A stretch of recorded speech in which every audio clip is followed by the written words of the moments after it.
Hey guys, it's Blurry and I'm back with another DPR Ian video. So we're working on his second album, but apparently he doesn't really have any music videos for this one. Unless this counts as a music video, I don't know. But this is Seraph, One Shot, Mood, Ribbon, Official MIITO Movie Part 1. So we're gonna check out this and then we're gonna do his Zaxing interview afterwards because I feel like that's like a big interview that people kept mentioning, and like he talks about this whole album basically. And then for all the songs and B-sides that I haven't gotten to for the first album and for this album, they'll be over on my Patreon, and I'll also probably check out some live performances over there as well. But yeah, going into this Official MIITO Movie Part 1, but apparently there's not a Part 2 yet, so let's go. Where did I go wrong with you? His accent.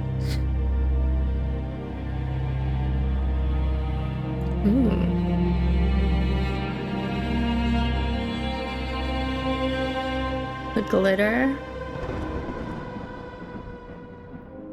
Out of all my creations, you are the epitome of all that is good, the utmost of my potential.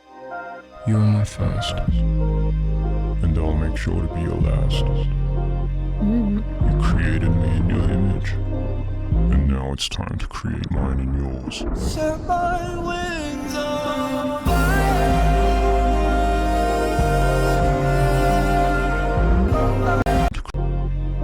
You created me in your image, and now it's time to create mine in yours. Set my wings on fire. Wow.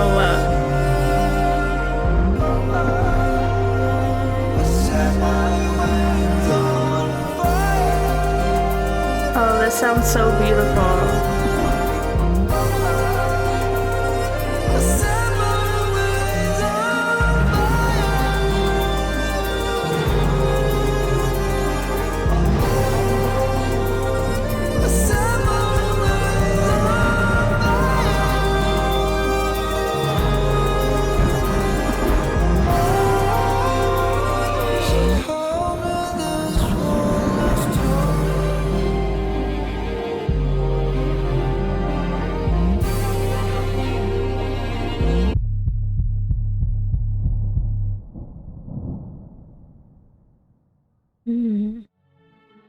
That was beautiful, whatever song that is.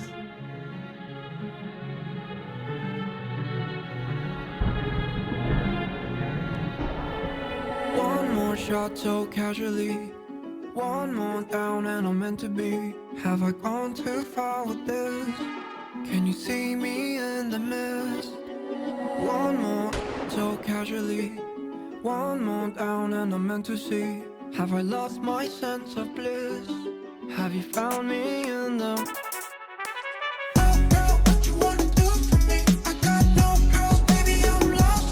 Ooh, the beat.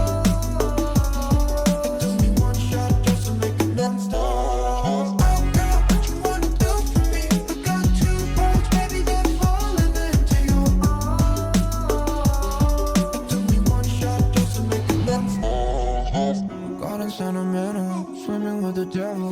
Got me reaching for the air, baby, get the memo. Take away my only kryptonite. Mood swings and this sort of comes to life. Steady, heavy, when I swing down. Baby, be ready to take the world out. Tell me, are we really just... I love the shots where he like catches on fire and it just has like a little split, like a 1 second shot. And also in the previous like song he had it where like he was switching between him and like that almost kind of devil looking thing, but I love that he does it like so quick, so you have to catch it to see it.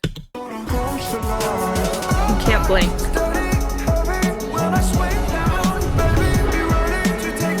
It's so cool.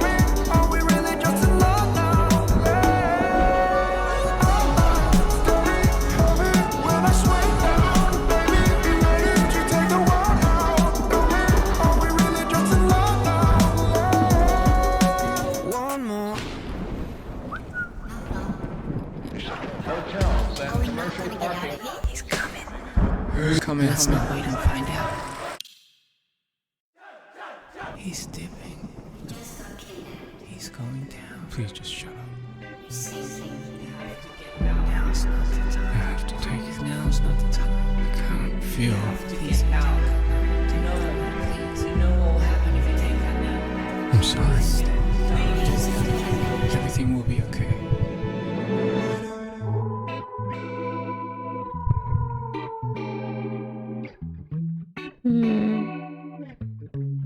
I never noticed that mood backwards was Doom.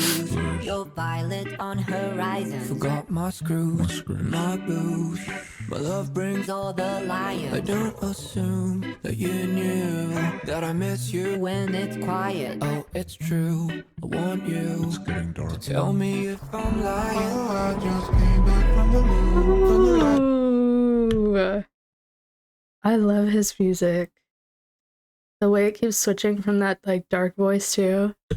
That I miss you. When it's quiet. Oh, it's true. I want you to tell me if I'm lying. Oh, I just came back from the moon. From the lightning coming from your nude. Violence holding on to your tune. My moods are swinging for you. Oh, I just came back from the moon. Found myself looking right at you. Violence playing into your tune. My moods are swinging for you. Color in my bones, no blues. Ooh. Violence on horizon. Forgot my screws, my booze. My love brings all the light. Honey, don't assume that you knew that I miss you when it's quiet. Oh, it's true. I want you to tell me if I'm lying. Ooh, I love that he has that jazzy feel to it because at the beginning of the song it sounds like creepy and like it's like slowly building up to something, but then I don't expect it to be kind of like jazzy sounding when it drops. Also, it kind of feels like he made like little music videos for all these songs, but then he just put it in this one video and like called it the movie instead of releasing separate music videos. No violence on horizon. Forgot my screws, my booze. My love brings all the light. Honey, don't assume that you knew that I miss you when it's quiet. Oh, it's true. I want you to tell me if I'm lying. That's weird. I don't hear the voices anymore. Not bad.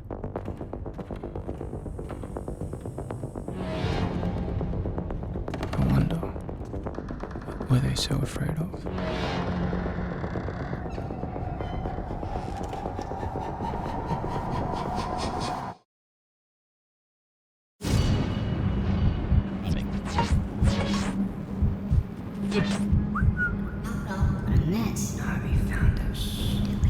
It's too late. You have to keep going. Oh, it looks like he's in pain. Move. You have to move. They're coming for you. They're here.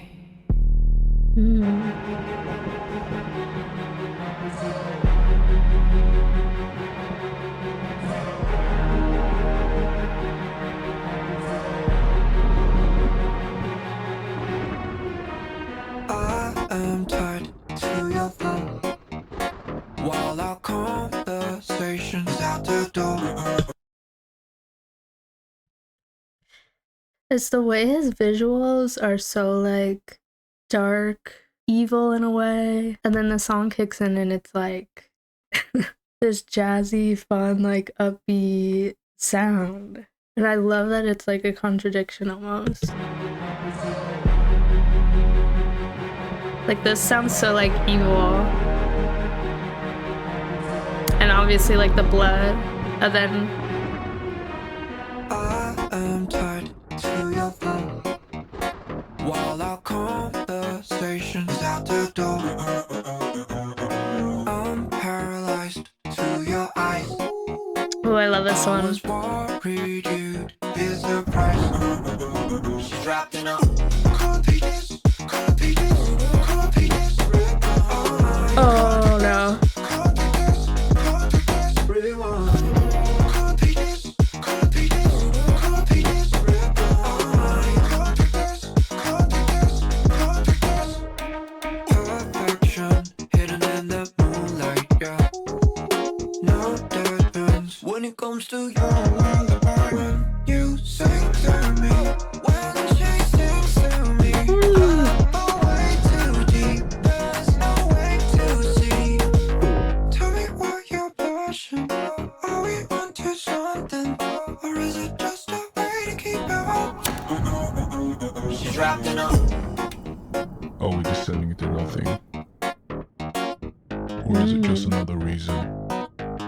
For us to be awake. The eyeball. For us to be awake.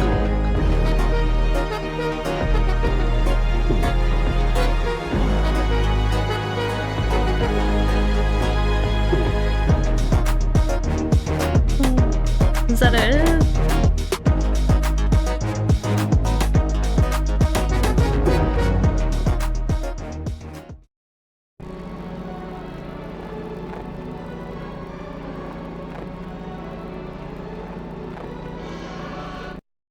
Hey guys, this is DPR. Didn't expect it to just go there. Damn. He is so like genius visual wise. Like instead of having them all be like separate music videos, he put them all together so it's like a whole movie. And I'm just obsessed with like his visuals. Like obviously him, he's gorgeous, but I mean the visuals of his work are so pretty and like unconventional. And like I was saying, it's dark, but then his song kicks in and it's like jazzy, feeling upbeat. So I kind of love that he makes like happy sounding music, but then the lyrics could be like so depressing and also the visuals are very dark like that because it like pulls me in and makes me want to like see what's gonna happen. But yeah, I think the first one that played and the last one that played were the ones that stuck out to me the most. And here we go with his interview. So excited. I haven't like deep dived into him, so I don't know. Hey guys, this is DPR Ian. Just finished the Zach Sang show, and we were talking about my downs, my ups, from clowns to a lot of this and that. So go please check it out.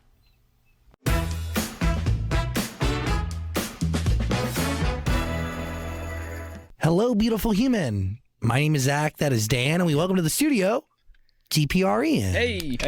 Is Thank that you so much. pronounced correctly? Yes, that is correct. DPR Ian. Yeah. Talking to that bad boy. Eat that microphone for me. Sorry. Yeah, Make it a DPR little Ian. more Yeah, that's right. I want you to be comfortable, but you are a very soft-spoken person. Yes, I am. It's a lot of the it's a lot of people misconcept that. They think I'm very like loud, I guess at first glance, image-wise. Why? Is it your tattoos? Maybe. Yeah, I believe so. Your tattoos are beautiful, by the way. Thank you so much. Every single one of them actually has a story to tell. Yeah. When did you He's start got the getting ring them? on. I think I started getting them about 7 years ago. Wow. It was just the first one I just got out of because it was just pure. I was just rebelling against my company at that time because I used to be in the Kpop scene. Yes, C-Clown. Yes. Oh wow. And you weren't meant to like get tattoos, obviously, as an idol, but I just went ahead and got one secretly on my chest. So. What'd you first get? It's just a motto that I live by. It's called be there, be down, be you. So it's just be there at the right place and always be down to do something, and then be yourself. What was your company's reaction to it? At first, honestly, I don't think they really cared. Okay. But then afterwards, when we would have to go up on stage and stuff like that, the costumes and stuff would have to be just catered to just completely covering it. So I think that's when they started like getting kind of pissed. Why was K-pop a path that you chose to go down? I don't know. I honestly came from Yeah, I hope that they go into details about his old group. What was it? C-Clown or something? Because I don't know anything about that. a small town in Australia called Wollongong, and I was just brought up in a full like Caucasian neighborhood. So I had no like Asian, contact or relationships. So I didn't really know too much about my own culture. So I think when I went to Korea, K-pop was like a huge culture shock to me. Do you get discovered for K-pop before you go to Korea? No, I got discovered in Korea, and it was pretty crazy because I was walking out to the convenience store, and they just streetcasted me. Like this gentleman in a suit, wearing a tie, just handed me out this, I guess, ticket or something. Like a flyer? Yeah, and he was asking me all sorts of questions. He was asking me obviously how old I was, and I thought it was like some shady business type of thing, some like underground type of thing. So I didn't really consider too much until it said like it had the company's name. So I called my mom and asked her about it. She said, yeah, it used to be a fairly big company back in the days. So I went the next day, not knowing what I was walking into. It turned out I went to an audition, and I still remember you had like 30 people just waiting in a line, and I thought it would just be like an interview thing, but apparently everyone was like rehearsing, singing, and I had nothing to prepare for. So when it came to my turn, they were like, "Can you sing?" And I was like, no. Can you dance? I was like, yeah, oh, I could dance. Do you have anything prepared for us? I was like, no. So they ended up just taking the guy that It's went like, before I don't know me, why I'm here. used his track, and after that it was like, man, it's just so embarrassing because I was b-boying freestyle to a song that was just it was a comical song. It was like I don't know how to explain it, but it was just like it was by Psy, you know, the Gangnam Style guy. So it was his song, but it was like a very interesting retro-y like beat, nothing you would imagine b-boying to.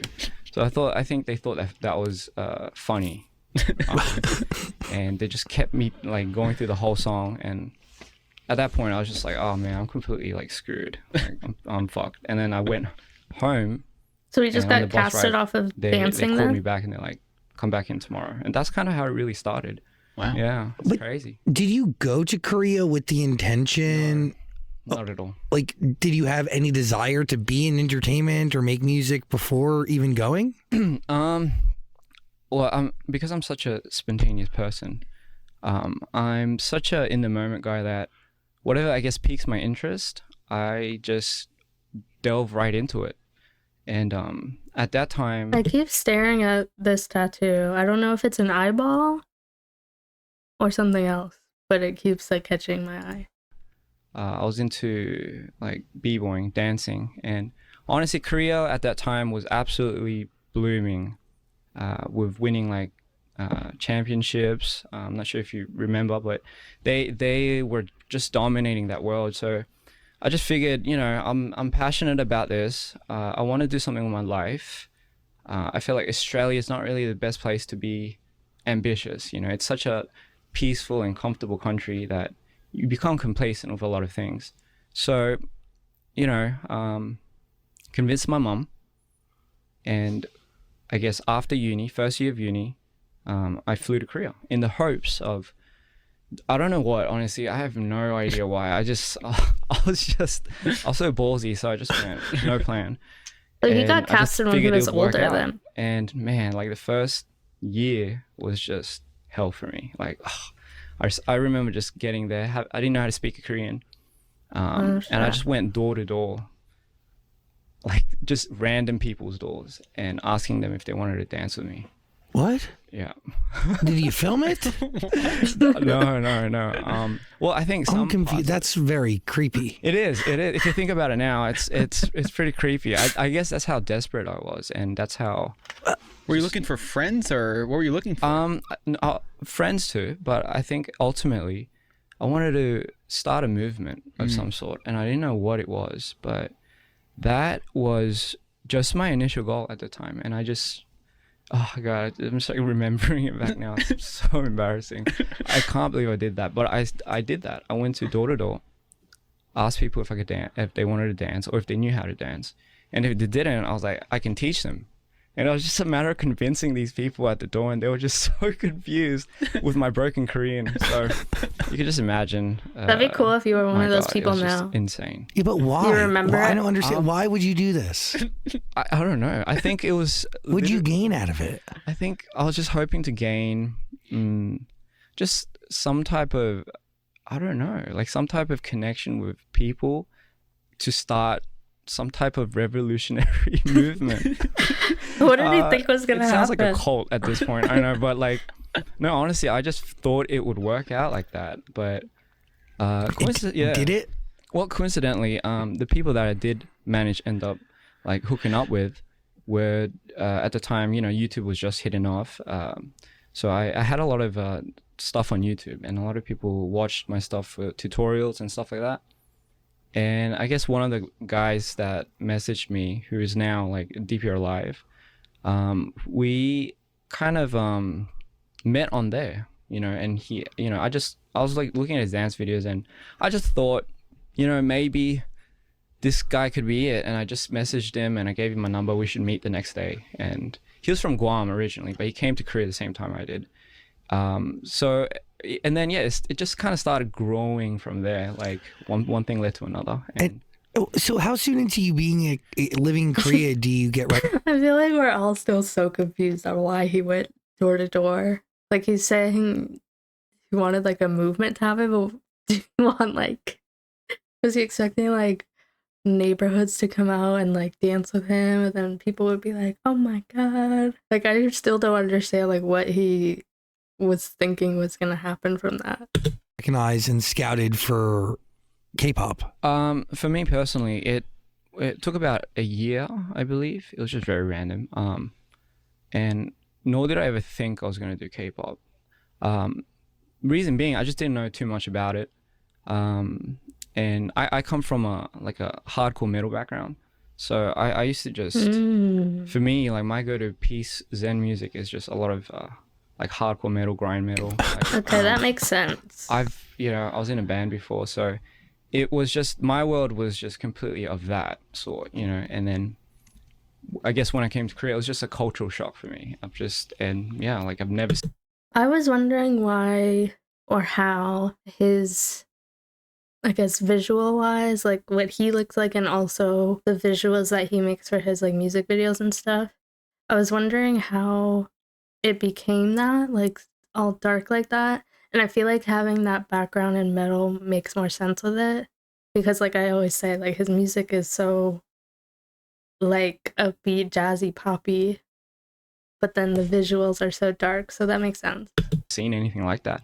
I kind of thought maybe doing this just completely honestly, it would grow me an audience for later being able to use that audience to continue on with this idea of a movement that I had. And it has, right? Yeah, apparently so. And but Jesus, man, the type of stuff that I had to go through in that period of time was just absolutely hell. I had no idea, so I kind of walked into the lion's den at that point, and oh god, it was just a crazy experience. Like it not only is it me trying to adapt to the culture of Korea, but just initially like being a product, I didn't actually think they would take that literally, so but they do. They do. I mean, you hear about it all the time. Like you hear a lot of cases of people coming out and just falling into depression, and they have all types of disorders. I wouldn't want to be part of that they'll industry. do that to you for sure. I feel like nowadays it's gotten way better. Like it's kind of got filtered through with all the old heads. Yeah, it's very different. Very different. Like the cream has really risen to the top. Absolutely. Yeah. It's more consolidated in terms of what companies matter. Right. And are shaping culture in a substantial way. Absolutely.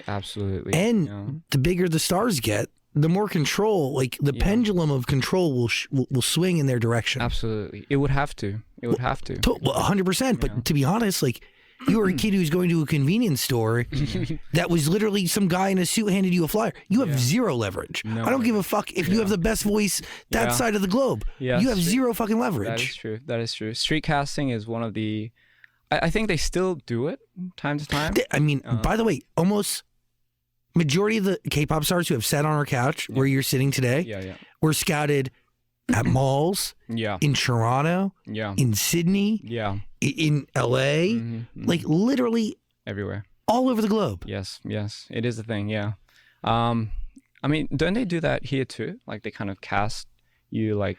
They used to have kiosks at the mall. Right. You go to the mall. Interesting. And some woman would come up to you and or your parent that was with you and be like, to become a model. have you ever thought about modeling for your child? Your child has potential. Your child's really pretty. Right. Imagine your kid on the side of a billboard. Right. But like it's not the same. Yeah. Because the truth is, like, when you get scouted for K-pop, you actually get put into a program. That is true. And that correct. program could funnel a bunch of different projects. Oh yeah, absolutely. Yeah, like do we have like scouts for like music wise in the US? I don't think so. Or if they are, they like go to places where the people are already doing music. Like they wouldn't just pick some random person off the street and be like, "You're good looking, come to the casting." I feel like that's what a lot of K-pop stars went through, and it was like after you get to the casting, then it's like, "Oh, show us like what you could do." I think it was also the notion that a lot of the kids, they kind of fed this dream, and especially when you're like that young, obviously very naive. So I mean, I kind of signed my life away at that point, just thinking it would just somewhat offer me an opportunity. The crazy thing about the scene in K-pop is, we know of the big labels, like the bigger labels where, you have now BTS, like JYP and all that. SM, Hybe. Yeah. So you have that group, but then underneath that group, you have a whole, like almost 1,000 other groups. All trying to be the big guy. Man, and it's insane. Back then it used to be a new idol group every week. Now it's every day. And and how I know this is you'd go to these music broadcasting stations, when you get to see your, like your idols on stage and stuff. There would be literally in the facility and in the waiting rooms, there's like the waiting rooms are also divided into like, you have like the VIP waiting room and all that. And in one of the lower one of the lower waiting rooms, like they have just about like 50 groups that don't even get on to the stage, and they just arrive in the hopes of convincing the PD They're being a spot to like let them on just today, and then a lot of them would just go back. Like that's everything set up. During my time we did that. Yeah. So I need to look up how old he is. Okay, he's 34, and I also wanted to see what company his group was in. So it was Yedang Entertainment, which I haven't heard of. So, but he said that his mom said that they were a big company like back in the day. That's everything set up. During my time we did that. Yeah. So how do you define an idol? Well, for me, technically, I always thought the term idol was obviously someone you look up to, you idolize. It's like a role model. I think that's what was a little confusing in my time, because I think I first heard the term K-pop idol. So in just retrospect for me, I just kind of always thought that was like someone you really idolize. So it was just interesting how they just turned that term into some. So I mean, in a sense, it's kind of like they are creating somewhat of a role model, but it's just the idea that role model is such a perfect picture image, right?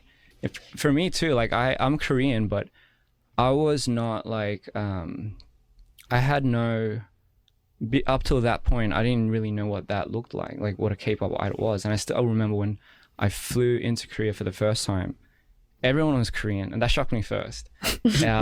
Pretty funny. And on these billboards, you had all these like very like mannequin doll looking girls, and I thought, wow, that looks so nice aesthetically, like it's pleasing.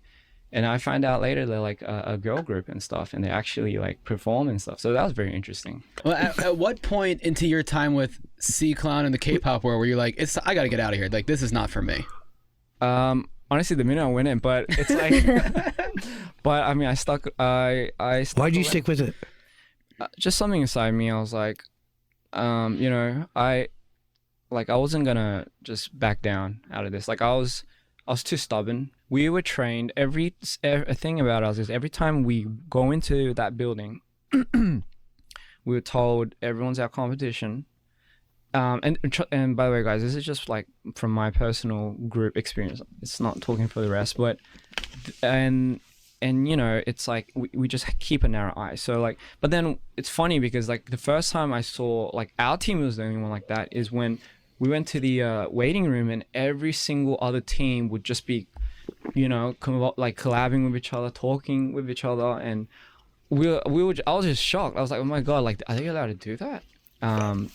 But so, you know, and then occasionally you'll find someone that you know.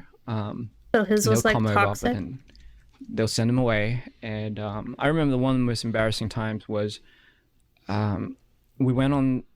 So they do like pre-record, and you go about, you get ready at 5 a.m. in the morning, go get your hair makeup done, and then go to this place, and then you wait about another 4 hours. Jesus Christ. And then rehearse, dry rehearsal. And then you do another another rehearsal right before the show. And when you get up on the show, you do 3 minutes and you're out, and you have to wait until everyone finishes. So for us, we went up, one day we went up, it's one of our second promotions, and you know, like there's, you know, the red lights come on with the camera, so you have to fixate your eyes wherever it is.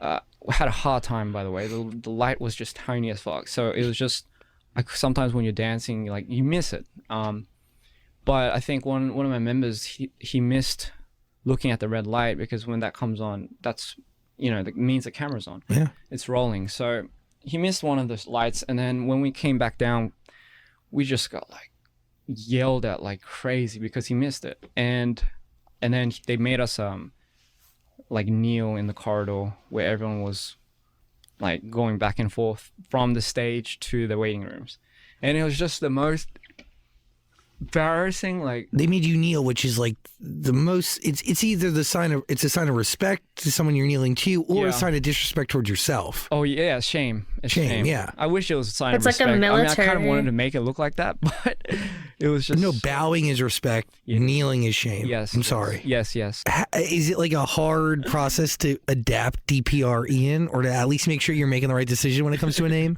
Yeah, 100% now. I almost, some could say I turned like a full 180 of my image just to get away from that image. You know? Yeah, but also like Christian Yu is a cool name. Oh, thank you so much. Christian you know, I have a Yu? lot of names. What's his name? Rome, Pardon, you know, Christian, Ian, DPR. The reason is, for me, I'm such into characters that I've always identified a different part of my life to be a different character. Therefore, I would give that me of that self a name, a different name. So if you do you create characters, or are they? Oh no, rather than creating characters, because I'm not going to be the same me in 10 years and so forth. So I always hit a stage in my life where I know I'm transitioning, and it's like if he has like, he's embarrassed of that time, right, when he was like in the K-pop industry. So let's say he named it, well, I don't know what his name was in the group, but he said one of his names was Rome. Maybe that was his name in the group. So imagine he's like talking about himself in the past today, and he's like, yeah, Rome was so embarrassing. Like talking about it as if it's like a whole other person, but it's just like his past self. That's kind of cool, because then you could like separate yourself from that and be like, that was not me. You know, whether that be from metal to K-pop to dance, and then now to this, to film, it just takes stages in my life, and I just kind of always like giving that a whole new identity. Yeah. How do you define this stage? So this stage is Ian. So DPR Ian. And what does DPR mean? Well, DPR, you mean our company's name, or? Oh, so it is the company. I saw that it's a record label too. Yes, it is. And we just had DPR at the front of it. Got it. So, yeah, it's very interesting. So how would you describe the music you're making now? You go from metal to K-pop to what? Metal, K-pop to just everything combusted into one now. It's just a whole array of emotions. For me, at an early age, for me, music was just everything. But for me, I didn't know, but music was everything only if I could imagine something like on it. So I'm a huge imaginer. Like I love to imagine. Like if I'm not doing anything, I'm just imagining, not doing anything else. So when you say music was a big part of that, was it making music or listening to music? Listening to music in the early stages. I remember elementary school, just go to the CD stores and, you could preview listening to them. I just based it on the album cover. I didn't know what. So a lot of the CDs were like Moby, Jamiroquai, and a lot, just covers that really spoke out to me. And I just took the CDs and I listened to it, and I was just blown away constantly. And I wouldn't leave the store until they'd kick me out, and I'd just go back home. So every Saturday, Sunday, I did that. It was such a, for me, it really filled my highs. And then but he said he could imagine, he liked it when he could imagine something with it.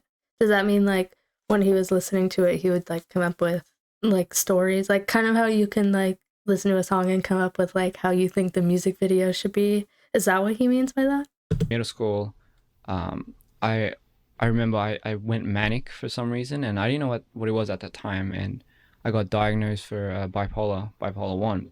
I still remember I was sitting in math class, and then all of a sudden I was okay, and then I started bawling out, and my friend was like, "You hate math that much?" And I was like, "I'm like, bro, you're not helping." And I just started bawling, and then I freaked out, and I ran outside, and that journey from that to the toilet felt like a whole trip of things coming at me. Everything was slow-mo, and it was just such a weird feeling I've never felt before, and I couldn't simulate it with anything. So I went home, and mom, it was like, oh, it's just puberty or whatnot. But then it happened again and again and again, and that's when I went to the therapist, and it was apparently like a bipolar thing. It was genetics. It's just that my cell just kind of triggered during puberty. So my God, trying to control that was just a hell of a ride. Yeah. And what role does music play in managing that? So one of the coping mechanisms that they offered... Is his dad in his life? And also, is he full Korean? Both of his parents are Korean? Or is he mixed? Me was to channel that through creativity, and I mean, you hear it all the time, but creativity and bipolar or depression, they come hand in hand. So at that time, it was an outlet for me to really take this onto a fresh plate, kind of like a playground, and do anything as you will. However, I sometimes wonder if that did me more harm than good, because it's you've just shown me a world where you can absolutely do anything you want with the feelings that you have. I, from that point, just ran with it, and it became my secret spot. But it started getting bigger. The things that I kept sweeping under the rug got bigger. And once it's hard, because once you've, I don't know how to say this, but once you've figured how to do this out, it gives you enough of a high and a manic to move on to something bigger and bigger and bigger. And it just has been mounting ever so less. It just kept building and building up to this point. And I just had to find a way to control it more and more, because my outlet was getting smaller. So I had to expand that. And it was just, I'm still trying to figure it out, but it's, I just don't have a middle ground sometimes. It's not sometimes, I think all the times. Yeah. Which is kind of attached to the first tattoo you got. Yes. You're down for anything. Oh, well, that's a good. You're either it doesn't matter the direction you're going. You're 100% and then some in that direction. Yes, that is correct. I just don't like it how a lot of the times I make some of these crazy decisions, whether it be my highs or lows. There's a huge differentiation with your highs and your lows. That for example, if I started doing a project in my highs and I started dipping, I can't go back to that unless I'm back up. So there'll be countless times where I'll make a song during that phase, and if I do not complete it during my highs, I'll have to wait another cycle for me to come back to that.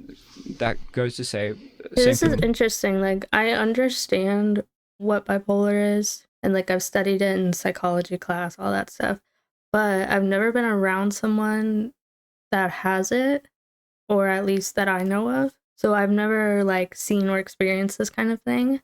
So it's interesting to hear about it. And like when he says he has to wait like a whole cycle, is that like a certain amount of time that you wait, or does that just depend on the person? Like, is it a set time, or does he just mean like he just has to wait till he's back at his highs again? My downs, yeah. It's pretty tricky, yeah. So the first album, Mood Swings, in this order. Yes. And then you have a character, MIITO, that goes along with that. That is correct. Can you explain like how you came up with that whole idea? Yeah, sure. So MIITO, I identify. So as I've just said, it's like I've been living with a lot of manic highs and lows, but every time I'm in that state, I change completely. Like it's as if my world's just been flipped upside down. And the crazy thing is, there's no trigger point. There's no trigger point to this. It just is a chemical switch in your brain. I think for me, I'm just sensitive even to weather. Like, so depending on the temperature of the air, if that changes, I change as well. Can you feel yourself changing? Absolutely. Okay. But what's been scary is it's been long time ago. It was more of a gradual thing. Like I could just kind of feel the tip of it. Oh, then I know. So I kind of prepare for it. But recently, it's been just abrupt, like just. So is MIITO? And I think that's what really shook me. Him like at his lows. I was on shoot the other day, not too long ago, and I remember I just blacked out. I was fine. I was like talking to you, as if I was talking to you guys right now, and I blacked out completely. And then I just the next thing I remember, I was in the toilet, and I was just like, the glass was broken, and I was just like shaking, and I don't remember a single thing during that blackout. And that's what really scared me. And because I would have that, but then I know if I'm coming to that point, I'll go home and I'll just lock everything. So I found a couple systematical ways that I do things.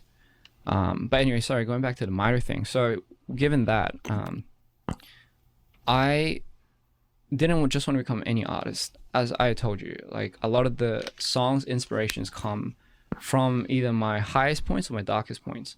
But I feel like it wouldn't have been right for me to come out as just me, because honestly, it's not me doing whatever it is. So I wanted to give that character power, persona, and more so tell my story through that character, So he represents all that. Gotcha. Yeah. Are you on medication? Yes, I am. I had to take a few to come here. To be completely honest, I'm dipping right now, which is why I think I'm just like, I look kind of dead. Just to be completely honest. And it's just a cycle that happens constantly. Actually, I've never been on this radio talk show in this state. But it's definitely something that I'm still trying to figure out. I'm still, it's the creative outlet source, the things that I do. It makes me want to cry because, like, I deal with bad anxiety, and like I, struggle with my stuff enough. But hearing like what he goes through, like it must be so hard, especially in an industry like this where everyone probably like wants you to come do interviews and be on the camera all the time, and like it's like too much. So the fact that he like had to take more meds to just come sit on this couch and talk is. I can imagine like all the other interviews that he's had to go through. It's definitely, oh my God, it is so destructive. Like almost to the point where I know it's destructive, but I chase chaos in such a way where it's like it just entails me now, and I don't further ensue chaos to anybody else, which is why I think I'm so cautious and adamant to know willingly how this energy is really being portrayed or I guess influenced, because again it's such a heavy topic, especially this next album. that if I'm not like too careful with it, I know it might send off the wrong energy, and I wouldn't like to do that, you know. Yeah. So, by the way, you're talking about mood swings. Yes. Which is definitely very much tied to the conversation we're having now. Very interesting. Yeah. Yeah. Does making music help manage any of this? It's a good question. I don't think it helps me release, if that's a good way to say it. I don't think it. Yeah, not managing. I don't think in the long run it doesn't help it though. I think it feeds in more into this dark pattern that I have, because again it comes from the idea that for me to now use this as a reliant source of every time I go into these swings, it's almost like I'm abusing it. Because I know once I'm in here or once I'm down there. In the beginning, I only knew how to use this when I was high, but as I got older, I started channeling that when I was in my lows, and I think that's when it got dangerous, because I kind of started fucking around, and the stuff that came out from here though was so much more impactful. It was, you know, that's where So Beautiful came out of, and my song Nerves, and it was just so much more beautiful, evidently just because everyone was more gravitated towards that. It's like and a I think bad that's cycle. when I started getting a lot more curious about venturing off into that that because then so when he's in his lows, he makes like his most beautiful music that he thinks is beautiful, or maybe everyone else does. So then he's gonna keep wanting to be in that state to make more music like that. So I feel like if anything, making music is almost worse. Like it doesn't manage it at all. It makes it kind of toxic for him. Side and really just kind of juicing that out. Kind of sad. And I think recently, during this second album, that's kind of when I feel like at a certain point I felt like I stepped over the line, because I started meddling with, I guess I know it's something dark, so it's dark energy, but I started really meddling with that, and it just really zapped the life force out of me. Making music while in a manic state? Yes, in a low manic state, but just completely abusing that. It's not just purely for this, you know, purely for music or purely for this story that I'm creating. And but is it a story ripped from your reality, or is it I would like to imagination? So. It's definitely a lot personal, but I've configured it in a way where it's relatively a fantasy. Yeah, it's a very interesting story.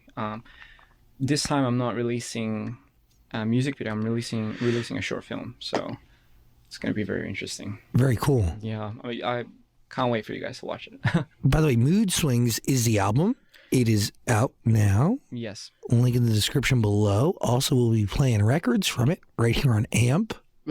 Question. So Mood Swings in this order was the first one, and this the follow-up Mood Swings into order. Yes. Okay. Little trick there, and you know, into. Yeah, I don't know what the third one's gonna be. So if you have any ideas. Wait, so it's not called Mood Swings? No, it is. But the first album was Mood Swings in this order. The second album is Mood Swings into order. Mm-hmm. Ah. It's like the acronyms for MIITO. It's a very interesting name. I think I kind of gravitated towards it. Yeah. Is MIITO you? In a sense, absolutely. Yeah, because he's me in my manic state.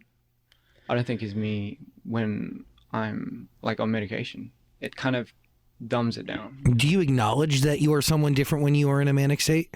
Absolutely, because the reason being is it's kind of like this. It's kind of like I can't recollect the thought process or the thought train that I had when I was in that state, and it's almost scary to the point for me where I just can't imagine myself doing something like that. Hence the blackouts, and I think it's very interesting because my face. I don't know how weird this might sound, but again, like you know, your mental really plays key into also your physical state. So when I'm in that state, my eyes looks sink different. in, and just physically, everything goes in, and it's just kind of weird that always happens. Yeah. MIITO too. Can I call it MIITO too? Yeah, absolutely. Were a lot of these songs recorded when you were on medication or in a manic state, or is it kind of both? It's both. Okay. Both. I'd say like maybe just one was when I was just mellow. But actually most of them, if not 99%, I'd say I was going through it. Yeah. How does a song start for you? It starts, you mean in this album? Well, I mean, in general, is there one way? Is it a lyric? Is it a piece of production? For me, it's imagination first. So I think of a character. I think about how that character feels, how he looks like, what he's wearing, and then I put that character into a setting, whether it be driving down a highway just completely high off of something and he's fuming and his pedal keys and his pedals aren't working, and it's night and it's That's so interesting. I've never heard anyone say that they start a song with like a visual or like a scenario happening. Like the fact that he does the visuals first, I feel like kind of shows a lot in his visuals that he makes because they're so cool. You have like comments coming down. So I draw this visual image of my head, and then I imagine what that might sound like in his head. Different character every time? By the way, get a little bit closer to that mic. Oh, sorry. That's okay. Yeah. Is it a different character for every song? Yes. So just to give you a little backstory, this story that I'm creating is it's going to be pretty interesting. There's a god that creates this universe, and funny enough, this god is a clown. It's playing homage. Might as well make something out of it. What better god to have, right? And this clown starts, fucking around, and he starts making all these characters and stories in a reflection of who he is. He gives each character a story to tell. And his first creation gets jealous of all the other creations. It's a bit biblical, but he gets jealous. And the first story that he's ever made, or the first creation that got jealous, happens to be an angel, an archangel. And this archangel gets jealous, and the clown obviously sees the dark in it and decides to banish him. But what that further does is Is this the story for this album? Changes him into like the demon king that he is now. It changes him because he goes through a phase of betrayal, love, and that love to fury. And you see the transition where he goes from this to the darkness that he is. Cuts into present time. This guy hasn't forgot. He swears to destroy every single one of this god's creation. He decides to infect, not destroy, infect every one of his stories, making him the main character of each story rather than the Ian that he set out to be. So he does so. And until one day the clown gets a brilliant idea to throw a little something into this story that confuses this MIITO, and pretty much he's trying to find a successor as well. So just long story short, that's kind of the basis of what the story is. That darkness being MIITO, by the way, the first creation. Yeah. This is beautifully intricate. It is intricate. Thank you, but and as much as it is a story that's from your imagination, yes, could definitely hear the reality that exists. Yes. Oh, that's nice then. That's good. I wanted to touch upon that too, for sure. It's so interesting. You gotta listen to this body of work. It is very much out there. Is this going to be like a series? It's going to be a series, a 2-part series. I feel like I want an hour-long video of him talking about that whole like scenario of what this album is. And like, where did that come from? Like, is this something that he came up with while he was like just having, an imagination time? Or was it something like from a dream, or like, and is he the clown? And I just love the way that how he's soft spoken, but he thinks about what he's saying before he says it. He doesn't just put like a bunch of filler words in, if that makes sense. I like listening to him, is what I'm saying. First part, again, just the introduction to I would say the first album, MIITO, is more of showcasing MIITO for the first time, not really exploring too much into depths. The second album now is talking about the origins, how he became to be, and present day story. Yeah. What have you taken with you from your time with C Clown and as a trainee and applied to this solo the clown album? aspect of it? That goes without notice. But I think what ultimately C Clown the experience led me to do was, I'm a very expressive person through a creative medium. C Clown allowed me, it humbled me to pent that up, if you know what I mean. Like the amount of times I felt like I was deprived of really being able to show what I want to show, because again, it's not your dance, it's not your song, and you have no control over anything you do. You're a product. So I think that amount of frustration led me to really, really valuing the moment when I do decide to get to do my own thing. And I think because again, you hit your lows, and once you come back, you're like, okay, oh my God, I'm gonna kill this. And I think that drive, I was just like crazy about it. And that's why I thank them for giving me that drive. I don't regret a single moment when I was there, And obviously a lot of the people that I met, other teams, that was definitely a bonus, Yeah. And I mean, you do have an audience that is continuing to grow and supporting you as you that's write amazing. your own stories. Yeah, that's crazy to me. Like, I've never understood You that look so concept. tiny at this it's like, I'm angle. not trying to be like humble or anything, but I really never, I guess I never thought to myself, especially with the word fame, because I don't think I was ever in it for something like that. I like the keyword audience. I want to grow out an audience to tell a story. An interesting thing, me and my friend was having a conversation. She asked me if I was an entertainer or a storyteller.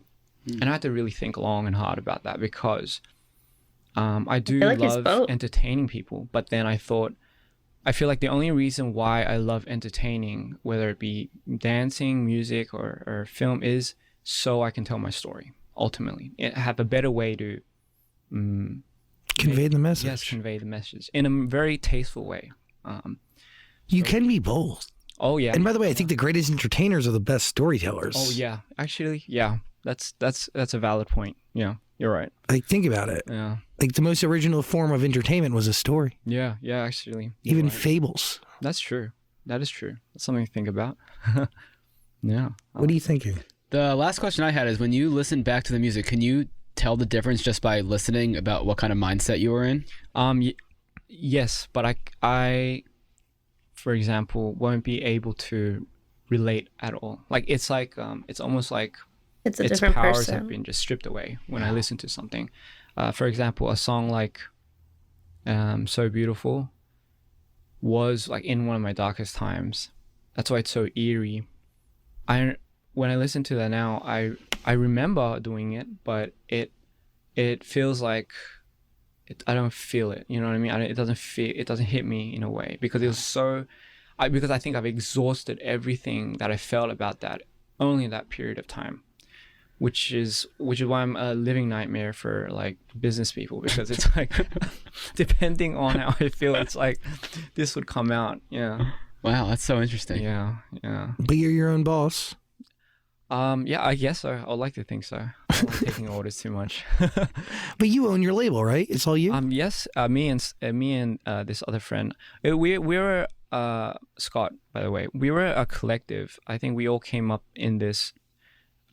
Starting with a few founding members, we started just as, again, like a bunch of kids, just doing it for fun. And I brought all DPR together all the people that we're in, and everyone else, well, Scott especially, helped structure this whole. Or is he like the business brand side guy? the day it is, It's crazy, yeah. And it's continuing to grow. I know, that's crazy. I guess it's such a, it's insane. Like, you know, like we're here to just put on a show, you know, and we would hope people would enjoy it, take whatever they want from it. But at the end of the day, it is putting on a show for everyone. I got to keep reminding myself, this is why I do the things that I love doing, you know? And it is a nice friendly reminder when someone, you know, like yourself would say that, because I don't get enough time outside of what I do, especially when because right now I'm editing as well, and it's driving me insane. Yeah, you're just too busy making it. You have no idea what is going on around you. Yes, that is correct. So, you know, things like that, it's very nice to hear. It's working. Yeah, so thank you so much. DPR Ian, listen to the music, please. It's called Mood Swings. That's the album. Put in your ears. What? You are just so fascinating. Oh, really? It's so interesting. Yeah. Oh, thank you. I'm so glad much. we did this. Yeah, you're definitely easily like the coolest K-pop person we've had on, or ex-K-popper. I mean, because you're not an idol anymore. Oh yeah, you're an idol to me. Oh yeah, cool. In your current form. Thank you. That means a lot. Yeah. Well, I think the definition of idol is going to change over time. Oh yeah, right. I really do believe that. I know, like, you think I'm crazy. No, I don't think I'm crazy at all. No. I do think that there's going to be different versions. Like, I'm telling you, like, America doesn't like perfect. Mm-hmm. Right. Like, our biggest stars are like, they look like me. Like, we're fat and we're ugly, and you know, we like have zits and shit. You're not ugly. Okay, sure. I'll take the charity compliment. No, but like they look normal. You know, they look like they'd be among us. They look like somebody you don't feel intimidated to talk to. Yeah. That's, for me, that's very idealistic. I think I like that a lot more. Yeah. Me too. Yeah. So I want to see that definition change. Actually, yeah. Definitely a lot more proud of that. Like, for me, I completely agree with you.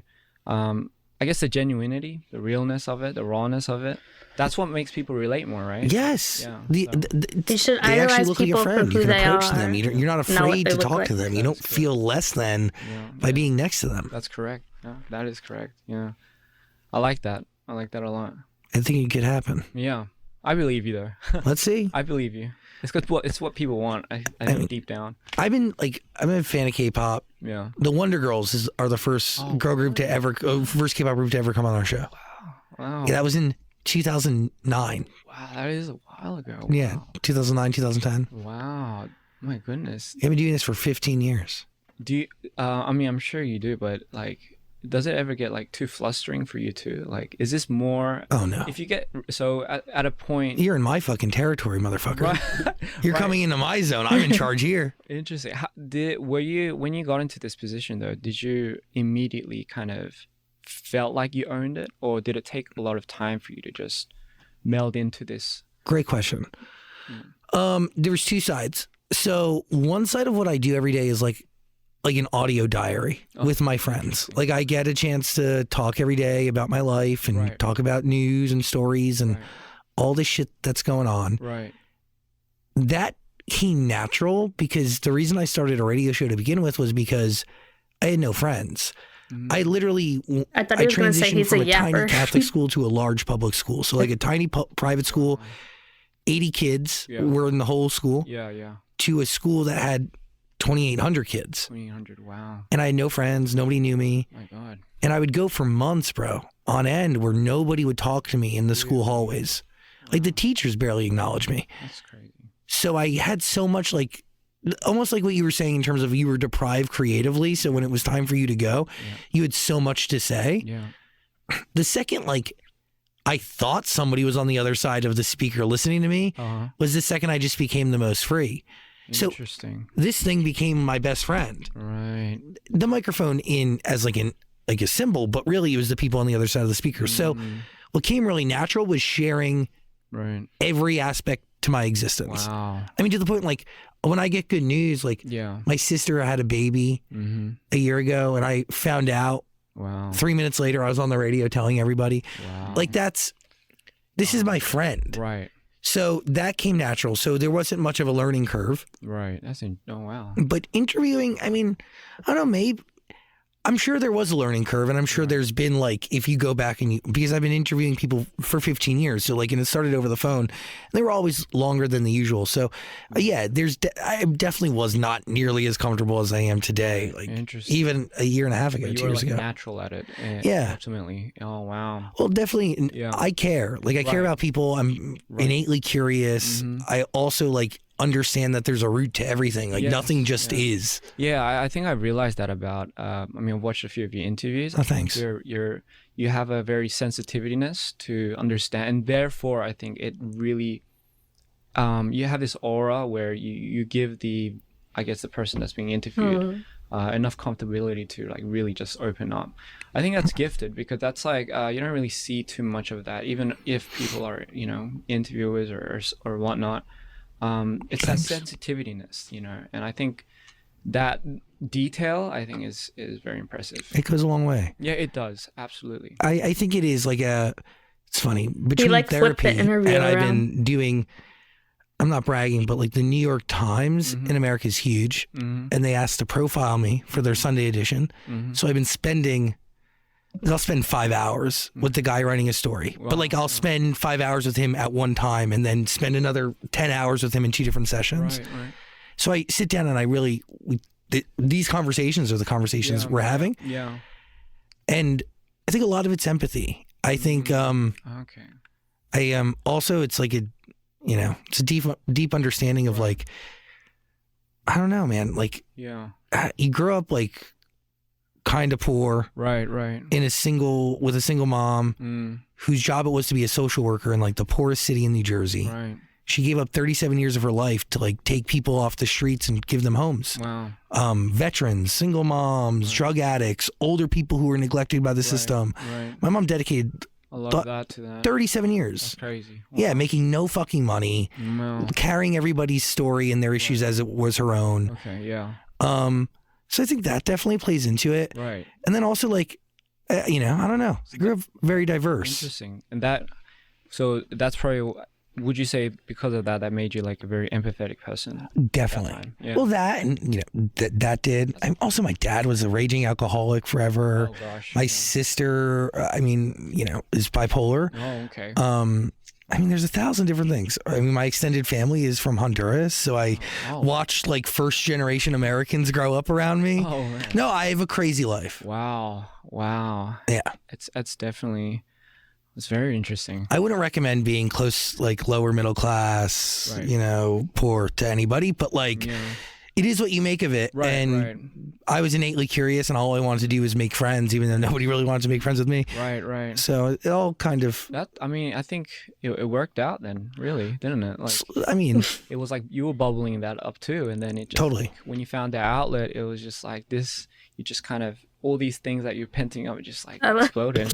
I love that Zach was like trying to kind of like end it, like say, okay, go check out the album, blah blah blah, and then you just did like a complete switch, and it's like, okay, time for me to interview you now. And he did his homework. He said he watched some of his interviews. So somebody was there to listen, even though if nobody fucking was, because I knew eventually somebody would be. Yeah. I think it's beautiful. I had no idea that at a certain point there'd be 1.5 million people listening every night. Wow. I had no fucking clue. Couldn't have bet that one. No, but yeah. That's crazy, man. That's I think that's amazing. It's such a beautiful story. Well, I'll send you the New York Times. Oh yeah. I'm fucking around. I appreciate you even bringing it up. That means a lot because people. We're not here to talk about me. We're here to talk about you. Oh yeah. The conversations do go 2 ways. Yeah. I was genuinely like, I wanted to point that out too. I really want to say that to you because, again, for me it's very important. Because a lot of people like talking, and even like, but not many people listen. I think, it's a very hard thing too, like putting oneself down and really listening, really engaging. But that's like what I love. Yeah, see, that's amazing.